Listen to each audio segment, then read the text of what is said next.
मोहतरम सामीन व नाज़रीन, पहले ये वीडियो मुलाहिज़ा फरमाएं। वाकया हुआ है ना जहां लड़की के वो ड्रेस के ऊपर कैलीग्राफिक अरबिक कि हमारे साथ दो प्रॉब्लम्स हैं। एक तो हम इग्नोरेंट हैं, जाहिल मुतलक, और दूसरा ये कि हमारे अंदर तशद्दुद बहुत है, बहुत ज्यादा गुस्सा। या तो हम अपना तशद्दुद अपनी तबीयत का कम कर दें, या फिर कुछ लिखना पढ़ना शुरू कर दें, तो अपनी अवेयरनेस बढ़ाएं, वरना हमारा फ्यूचर कोई नहीं।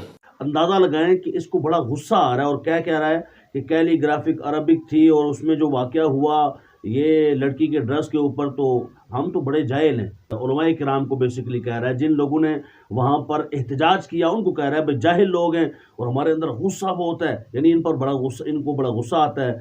और इसका हाल ये है, या तो लिखना पढ़ना शुरू कर दें या हम गुस्सा कम करें।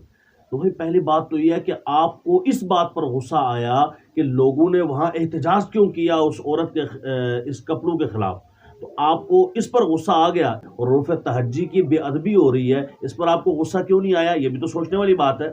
देखिए ना, हम तो शुरू से बचपन से पढ़ते आ रहे हैं अलिफ से अल्लाह, बे से बिस्मिल्लाह, तो अलिफ से अल्लाह क्यों? इसका मतलब है अलिफ का भी कोई मकाम है, कोई हैसियत है, बा का भी कोई मकाम और उसकी हैसियत है। 14 सदियों का आप तसलसल देख लें। उलमाए कि आप मुसलमान हैं, किस चीज़ के मुसलमान हैं? मुसलमान तो है ही अदब का नाम। अगर वो अदब नहीं करता तो मुसलमानी किस शय की है? अगर एक बंदा अल्लाह तबारक व तआला का अदब नहीं करता, नमाज 5 टाइम पढ़ता है, तो ऐसी नमाज का क्या फ़ायदा होगा? अगर एक बंदा नबी दो आलम सल्लल्लाहु अलैहि वसल्लम का अदब नहीं करता, लेकिन सुबह शाम कहता है जी मैं हुजूर का ग़ुलाम हूँ, हुजूर का दीवाना हूँ, और अदब नहीं करता, फिर फ़ायदा क्या है? ये जो ड्रेस पहना गया है, आप क्या ये पहली मरतबा पहना गया? ये तस्वीरें भी मुलाहिज़ा फरमाएं। ये पहले भी इस तरह से पहना गया है कि उसके ऊपर कुरानी आयात थी, और उस खातून के ख़िलाफ़ भी जिसने कुरानी आयात लिखी हुई थी और ड्रेस पहना हुआ था, उस पर जब एहतजाज हुआ तो क्या आप लोग बोले? नहीं बोले। क्यों? इनको बर्दाश्त है। और आज फिर मुसलमानों को टेस्ट करने के लिए ना, जैसे दीगर कार्टून वगैरह बना के ये टेस्ट करते हैं कि अगर इनका ईमान जाग रहा है तो फिर हम बस कर जाएंगे, नहीं तो हम जो है अपने हमले ताबक तोड़ हमले करना शुरू कर देंगे।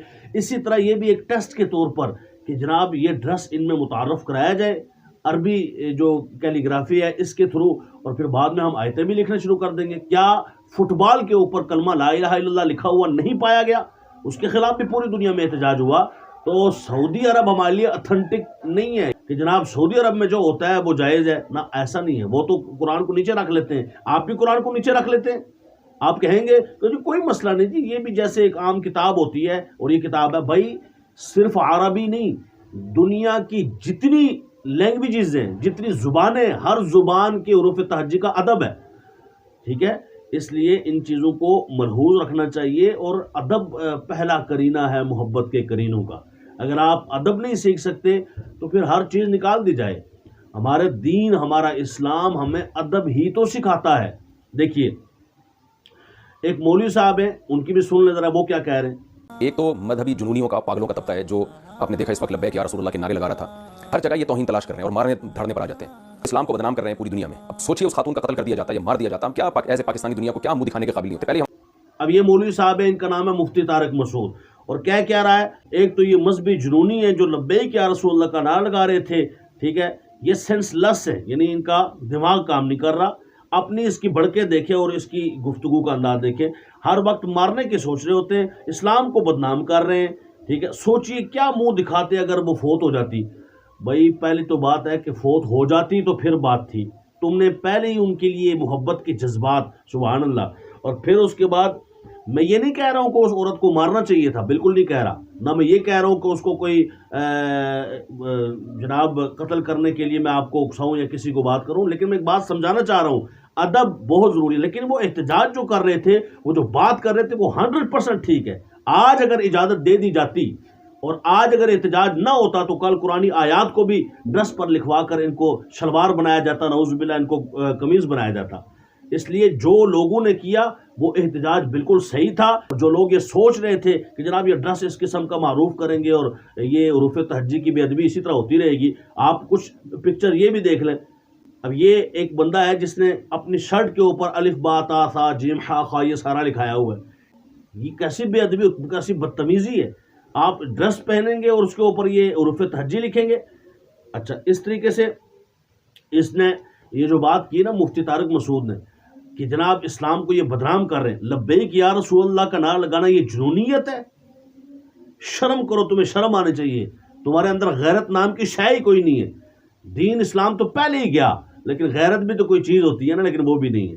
اور خود حضرت کے ذرا حالت اسلام دیکھیں کہ کیسی اسلام کی حالت ہے. ذرا یہ ویڈیو سماعت فرمائیں. جو 3 بیوہ عورتوں سے شادی کرے گا، چوتھی شادی اس کی میرے ذمے اگر میں نے کنواری سے نہ کرائی تو میرا نام بدل دینا. آپ یہ میں وعدہ کر رہا ہوں. 3 شادیاں جو کنوارا بیوہ سے اور طلاق یافتہ سے کرے گا، چوتھی شادی اس کی مفتی طارق مسعود صاحب کے ذمے ہے. 16 سال کی لڑکی نہیں ملے 2 8 سال کی، ورنہ 4 سال کی. اب آپ خود ہی دیکھ لیں کہ یہ کیا کہہ رہا ہے. جو 3 بیوہ عورتوں سے شادی کرے گا تو چوتھی 16 سال کی کنواری سے شادی کرانا مفتی طارق مسعود کی ذمہ داری ہے. لگاؤ.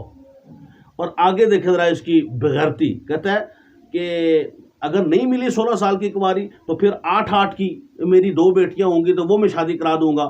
ٹھیک ہے، ظاہر اسی کی بیٹیاں ہوں گی نا 8 سال کی جو یہ کرانا چاہتا ہوگا، باقی تو کوئی نہیں کرائے گا.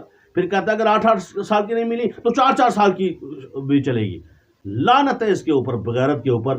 کیا دین اسلام کا بدنام کرنے وہ ہیں جو بے ادبی سے بچا رہے ہیں اور ایسی ڈریسنگ سے بچا رہے ہیں جس میں بے ادبی پائی جاتی ہے، یا لبیک یا رسول اللہ کا نعرہ لگانے والے وہ بے ادبی کر رہے ہیں، یا بے ادبی تم کر رہے ہو؟ تم جو ہے اسلام کو جو ہے بدنام کر رہے ہو. تو تم نے کہا جناب اگر 3 بیوہ سے شادی کرو تو 16 سال کی کنواری سے میں کراؤں گا، وہ نہ ملی تو 8 سال کی، نہ ملی تو 4 سال کی. شرم ہوتی ہے. ان کی حرکات ارواح ثلاثہ اشرف علی تھانوی کے پڑھ لیں، آپ کو ساری واضح ہو جائیں گی. دیگر بھی ان کی کتابیں پڑھیں تو واضح ہو جاتی ہے یہ کس طرح کی باتیں ہمیشہ سے کرتے رہتے ہیں. تو بہرحال دیکھیے اس کے حوالے سے میں عرض کروں گا کہ اعلیٰ حضرت امام محمد رضا خان فاضل بریلوی رحمۃ اللہ تعالیٰ علیہ کا یہ فتاوی رضویہ میرے ہاتھ میں ہے، اور اس کی جلد نمبر 23 ہے، صفحہ نمبر 336 ہے. آپ سے سوال ہوا اسی حوالے سے تو آپ جواب دیتے ہیں کہ ہمارے علماء تصریح فرماتے ہیں کہ نفس حروف قابل ادب ہیں. ذاتی طور پر یہ جو حروف ہیں الف با تا تھا یہ قابل ادب ہے، اگرچہ جدا جدا لکھے ہوں، جیسے تختی یا وصلی پر، خواہ ان میں کوئی برا نام لکھا ہو. یعنی بالکل برا نام بھی لکھا ہو نا تو اس بندے کا جو برا آدمی ہے اس کا ادب نہیں ہے، اس کی تو تذلیل ہی ہوگی. لیکن ان حروف کا ادب ہے جو حرف مل کر تو اس کا نام بن گئے، جیسے فرعون، ابو جہل وغیرہما. تاہم حرفوں کی تعظیم کی جائے اگرچہ ان کافروں کا نام لائق اہانت و تذلیل ہے. ٹھیک ہے. اور آگے فتاوی ہندیہ کا حوالہ دیا اور سراجیہ کا حوالہ دیا، اور بہت ساری آگے اعلیٰ حضرت فاضل بریلوی رحمۃ اللہ تعالیٰ علیہ نے اس کی تصریحات فرمائی ہیں. اب اسی طرح امیر اہل سنت، امیر دعوت اسلامی حضرت علامہ مولانا ابو بلال محمد الیاس ستار قادری رضوی ضیائی دامت برکاتہ العالیہ اس ٹائم جو باقاعدہ حیات ہیں، فیضان مدینہ کراچی الحمدللہ صبح و شام وہاں رونقیں رہتی ہیں، اور پوری دنیا میں جن کا نیٹ ورک ہے. اور آج اگر بطور دلیل اور بطور حجت کسی بندے کو ہم پیش کر سکتے ہیں کہ بھئی یہ بندہ ہے، اگر تم کہتے ہو کہ جناب کوئی ایسا بندہ دکھاؤ جو اسلام پہ عمل کرتا ہے، اور آج کے زمانے میں بھی اس کو دیکھو، اس کی عادت و اطوار کو دیکھو، اس کی گفتار کردار رفتار کو دیکھو، اس کے کھانے پینے چلت پھرت کو دیکھو، اس کے رہن سہن کو دیکھو، تو ہمیں 14 صدیوں پہلے کا دور یاد آ جاتا ہے، ہمیں صحابہ کا دور یاد آ جاتا ہے کہ وہ کیسے ہوں گے. آج 14 صدیوں بعد اگر ان کے غلام ایسے ہیں، وہ کیا فرماتے ہیں؟ وہ بھی فرماتے ہیں کہ خود ابو جہل کی کوئی تعظیم نہیں. ابو جہل جو ذاتی طور پہ کافر تھا اس کی تعظیم نہیں کہ یہ تو سخت کافر تھا، مگر چونکہ لفظ ابو جہل کے تمام حروف تہجی ہیں، الف با واو جیم ہا لام، یہ قرآنی لفظ ہے، اس لیے لکھے ہوئے لفظ ابو جہل کی تو تعظیم ہے، نہ کہ شخص ابو جہل کی. شخص ابو جہل کی نہیں، لیکن لکھے ہوئے لفظ ابو جہل کی تعظیم ہے، ان معنوں پر کہ اسے ناپاک یا گندی جگہوں پر ڈالنے اور جوتے مارنے وغیرہ کی اجازت نہیں. اس سے غرض نہیں ہے کہ لکھا ہوا کیا تھا. ایسے بے وقوف ہیں کہ کبھی کیا دلیل، دیکھو جی تم ادھر سگریٹ پہ لکھا ہوگا عربی میں سگریٹ تو تم چومنا شروع کر دو گے. یار یہ کوئی بات ہے کرنے والی؟ بات یہ ہے کہ حروف کا ادب ہے، اس ادب کو ملحوظ خاطر رکھتے ہوئے آپ ایسے ڈریس نہیں پہن سکتے. اللہ کریم ہمیں سمجھنے کی توفیق عطا فرمائے. السلام علیکم ورحمۃ اللہ وبرکاتہ.